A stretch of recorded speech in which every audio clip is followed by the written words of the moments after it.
My son handed me a legal document at my 64th birthday dinner and said, "Sign this, and we'll take care of you." My daughter-in-law was already smiling.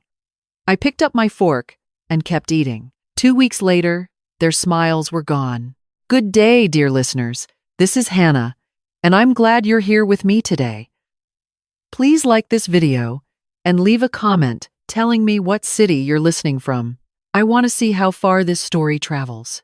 Now, let me tell you what happened when the people I loved most decided I was no longer useful. For 31 years, I poured everything I had into a business I built from nothing. Not from a loan, not from a windfall. From a folding table in my garage in Decatur, Georgia, a second-hand sewing machine, and the kind of stubbornness that only comes from having no other option. My husband had walked out when my son was 3 years old, leaving me with a mortgaged house, 2 maxed-out credit cards, and the unshakable belief that I would figure it out. I started making custom curtains and window treatments for neighbors. Word spread. By the time my son was in middle school, I had a small storefront on Commerce Drive. By the time he graduated high school, I had 12 employees and contracts with 3 commercial interior designers. I named the company Lakeview Home Interiors, after the street where I'd sat at that folding table, and decided I wasn't going to fail. I raised my son inside that business. He grew up watching me negotiate with vendors, manage payroll, handle difficult clients with a smile that didn't reach my eyes. When he was 22 and fresh out of a business program at Georgia State, I brought him on. I was proud of him. Genuinely. Completely proud. I gave him the title of operations manager and started teaching him everything I knew. That was 9 years ago. He was a quick learner, charming with clients in a way I'd always had to work harder at. He had ideas, good ones sometimes, and I let him run with them. When he wanted to expand into commercial flooring, I signed off. When he wanted a new showroom location in Alpharetta, I signed off on that too. "This is yours someday," I told him. "I want you to understand every part of it." What I didn't understand was that he was already preparing for someday to come sooner than I planned. The first sign came in the form of his wife. He'd married her 3 years into his time at the company. She was sharp, organized, and she had a way of looking at me that I couldn't quite name at the time. Not disrespect exactly, more like assessment.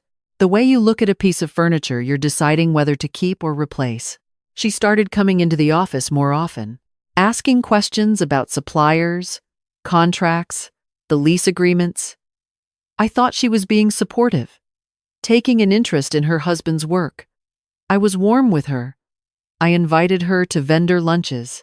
I showed her the original ledgers from the early years, the ones I'd kept by hand because I couldn't afford accounting software. "You really did all this yourself?" she said once, flipping through those early pages. "Every bit of it," I said. She nodded slowly. Impressive, but she set the ledger down like it was something she'd already finished with. The signs continued. I started noticing that meetings were being scheduled without me. Not big ones. Not at first. Small supplier calls, a conversation with the commercial leasing agent about the Alpharetta location. When I mentioned it, my son said I was misremembering, that he'd told me and I'd forgotten. He said it gently, with concern in his voice. "Mom, you've been so tired lately. You should be thinking about slowing down. You've earned it." I was 63. I wasn't tired. I went to Pilates 3 times a week and read contracts faster than our own lawyer. But I heard something underneath his words, and I filed it away. Then came the birthday dinner. We were at my favorite restaurant in Buckhead. My son and his wife, my 2 grandchildren coloring in the corner of the booth, the kind of evening I'd always imagined when I was sitting alone in that garage 31 years ago. My son reached into his jacket and slid an envelope across the table. "We've been working on something," he said. "A restructuring plan. It protects the business going forward. And honestly, Mom, It protects you. You can step back, draw a salary, let us run the day-to-day. I looked at my daughter-in-law. She was watching me, with her hands folded on the table. Patient. Prepared. I opened the envelope. The document inside was dense with legal language, but the core of it was clear enough. I would transfer operational control and majority ownership to a new LLC registered in my son's name. I would retain a 15% stake and receive a monthly stipend. The company I had built would no longer belong to me. I put the document back in the envelope. "I'll look it over," I said. My son looked relieved. His wife looked satisfied.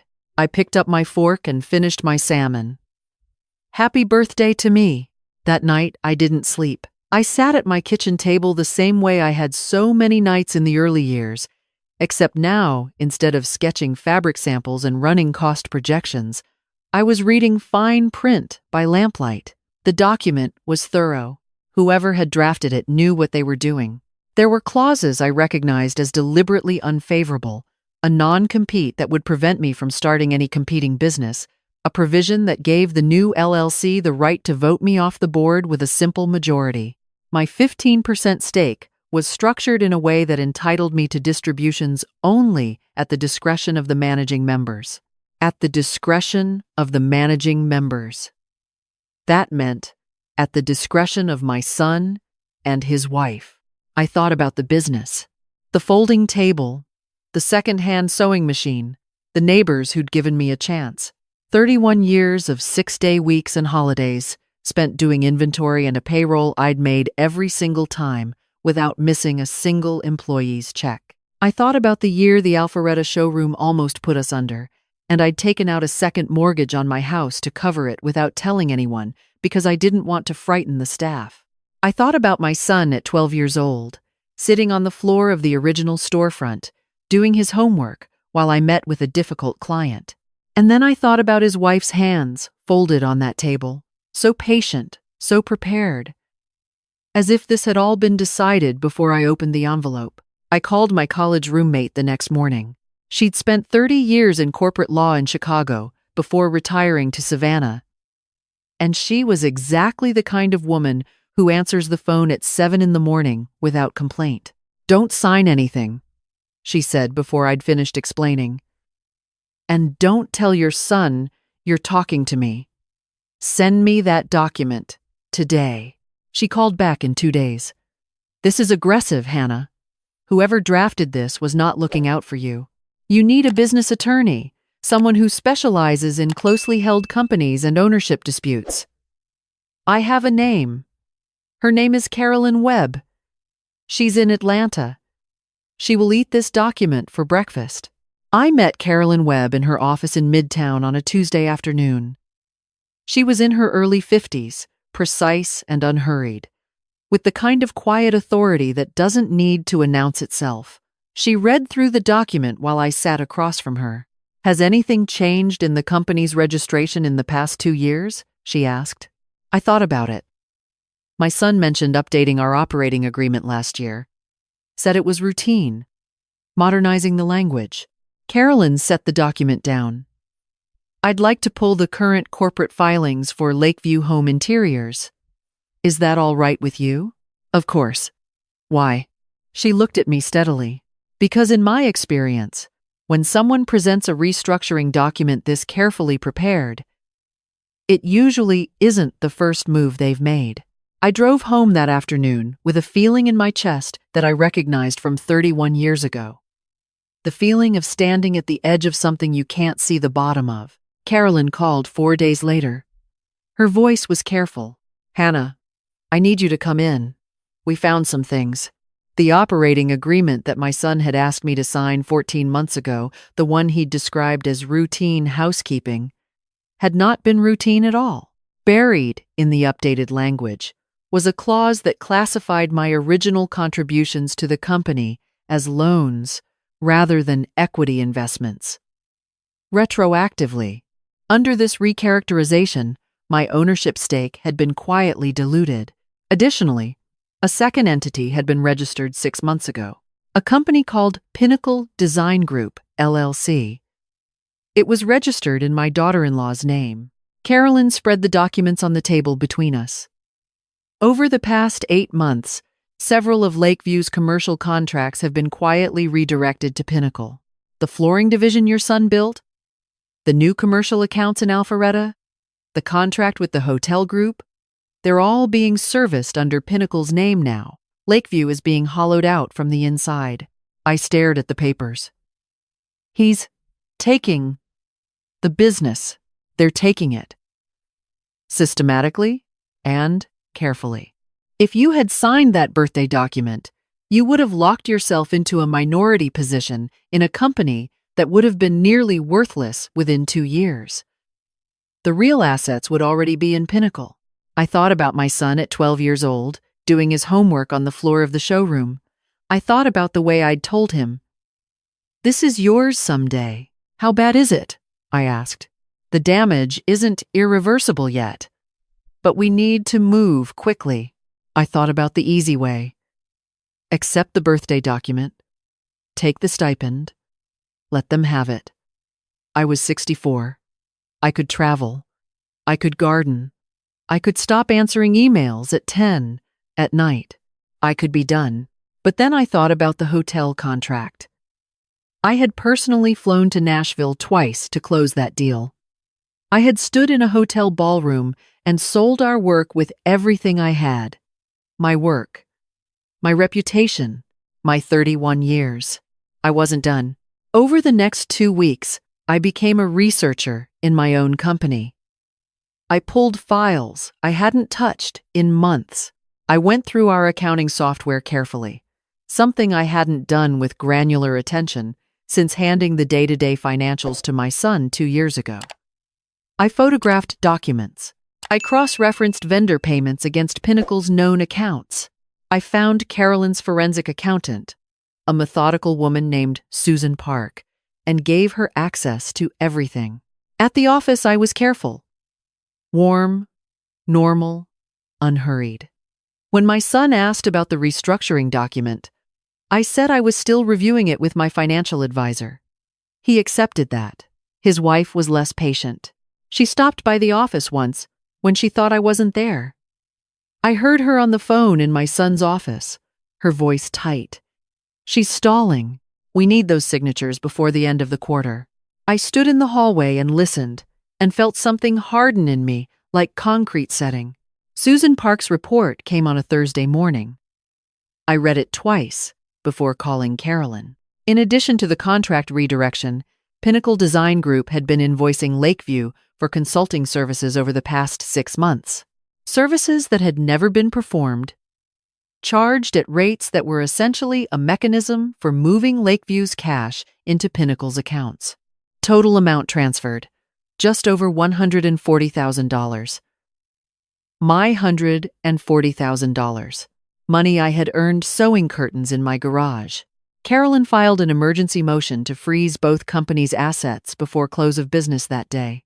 She also sent formal notice to Lakeview's commercial clients about the ownership dispute, which effectively froze the contract transfers to Pinnacle. And she filed a report with the Georgia Secretary of State regarding the fraudulent operating agreement amendment. My son called at 6:30 that evening. I was making dinner, and I let it ring. He called 3 more times. His wife called once. I ate my dinner. He came to the house. I opened the door because he was still my son, and some part of me needed to look at his face when he had to explain himself to me. He looked younger than 31 in that moment. He looked like the 12-year-old on the showroom floor, except now he was frightened instead of tired, and that was worse somehow. "Mom." He stepped inside. "I need you to understand what we were trying to do. This wasn't meant to hurt you. The business needs new leadership, and you weren't going to step back willingly. You never were, and we had to protect what we'd built." "What you'd built?" I said. He stopped. "Sit down," I said. He sat at the kitchen table, the same table where I had read the birthday document alone at midnight, and I sat across from him the way I had sat across from difficult clients for 3 decades. Tell me about Pinnacle Design Group, I said. The color left his face. I know about the consulting invoices, I said. I know about the contract transfers. I know about the operating agreement amendment. I've known for 2 weeks, which is why I haven't signed anything. Now I want to hear it from you. He was quiet for a long time. Outside, a car pulled up. A door closed. His wife walked into my house without knocking, which told me everything I needed to know about how long that had been normal. She assessed the situation the moment she walked in. Her eyes went from him to me and back. Then she made the mistake that revealed her entirely. You were going to get a fair payment, Hannah. The stipend we offered was generous. Most women in your position would have been grateful. Most women in your position. I looked at her and I thought about all the things I had shown her in those early years of her marriage. The original ledgers, the handwritten invoices, the supplier relationships. I'd built contact by contact over 3 decades. I had shown her all of it because I'd thought she was family. I built that business, I said. Not your husband, not you. I built it from nothing when I had nothing, and I have never once asked for gratitude from anyone for doing it. What I'm asking for now is what belongs to me. You were going to hand it over to your son anyway, she said, and there was something almost contemptuous in her voice. What's the difference? The difference is consent, I said. The difference is honesty. The difference is that your husband came to me 9 years ago, and I gave him everything I knew, and in return, you spent 2 years building a shadow company to steal what was mine. That is the difference. She looked at my son. He was staring at the table. We're leaving. Yes, I agreed. You are. And my attorney will be in touch with yours in the morning. She put her hand on my son's shoulder, but he didn't stand up right away. He looked at me across the kitchen table, and for just a moment, he looked like himself again. Like the boy who had done his homework on the showroom floor while I worked late. Mom, he said. Not right now, I said, because I meant it. Not right now. There was too much between that word, and anything useful it could do. They left. I locked the door. I sat down at my kitchen table, and I let myself feel the weight of it. Not just the money, not just the company, but the particular grief of being betrayed by someone you loved before they knew how to be worth loving. I gave myself the night to feel that. In the morning, I called Carolyn and told her to proceed. The mediation was scheduled for 6 weeks later. I spent those weeks working with Susan Park and Carolyn, documenting everything. My original founding contributions, the mortgage I'd taken out to cover the Alpharetta shortfall, emails going back years showing my role in every major client relationship. Carolyn called it building the record. I called it telling the truth. My son hired his own attorney. She was capable, and she tried hard, but she was working with a bad hand. The fraudulent consulting invoices were unambiguous. The operating agreement amendment, intended to retroactively reclassify my equity as debt, was, in Carolyn's words, one of the more brazen things she'd seen in 20 years of practice. My daughter-in-law sat across the conference table and didn't look at me once during the first hour. When Carolyn laid out the full picture, the Pinnacle transfers, the invoices, the amended operating agreement, my son's attorney asked for a recess. They came back with an offer. I could retain 70% ownership of Lakeview. My son would exit his operational role. The Pinnacle contracts would be voided and the misdirected accounts returned. They would pay my legal fees. Carolyn looked at me. Their exposure is substantial, she said quietly. What they did with that operating agreement amendment could have criminal implications. They want this to go away. I thought about it. 70%. My company returned. The money restored. An end to the sleepless nights and the grief sitting in my chest like a stone. And then I thought about what my daughter-in-law had said in my kitchen. Most women in your position would have been grateful. I thought about every woman who'd ever built something alone and been told, eventually, that she hadn't really built it. I want full ownership restored, I said. I want the Pinnacle entity dissolved by court order, not just agreement. I want full restitution of the transferred funds, including interest. And I want it on the record. My son's attorney looked at the ceiling. Carolyn smiled. The agreement was signed 3 days later because they had no real alternative. Full ownership of Lakeview Home Interiors restored to me. Original and sole founder, Pinnacle Design Group dissolved. $143,000 returned to Lakeview's accounts. And it was on the record. When it was over, I walked out of that conference room into the September afternoon and stood on the sidewalk in Midtown Atlanta and felt something I hadn't felt in almost a year. The particular lightness of a fight that's finished. My son called 3 weeks later, not his wife. He asked if we could meet for coffee. Just the two of us. I said yes, because he was still my son, and because the version of him I had raised deserved a chance to speak before I decided what came next. He looked tired. He sat across from me in the coffee shop with his hands wrapped around his mug, and he talked for a long time without making excuses. He said that his wife had presented the Pinnacle plan as a business strategy, and he had told himself it was legitimate restructuring. He said he had known, somewhere underneath that it wasn't. He said he was sorry in a way that didn't ask for anything in return, which was the only kind of sorry that was worth hearing. I listened. I didn't cry, and I didn't comfort him. When he was done, I said, "I need time." He nodded. He didn't argue. What happened next is harder to explain but easier to live with.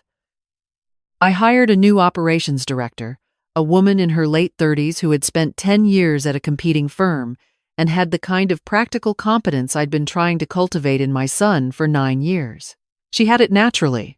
Within 6 months, she had renegotiated 2 of our biggest supplier contracts and brought in a new commercial client that nearly doubled our hospitality division.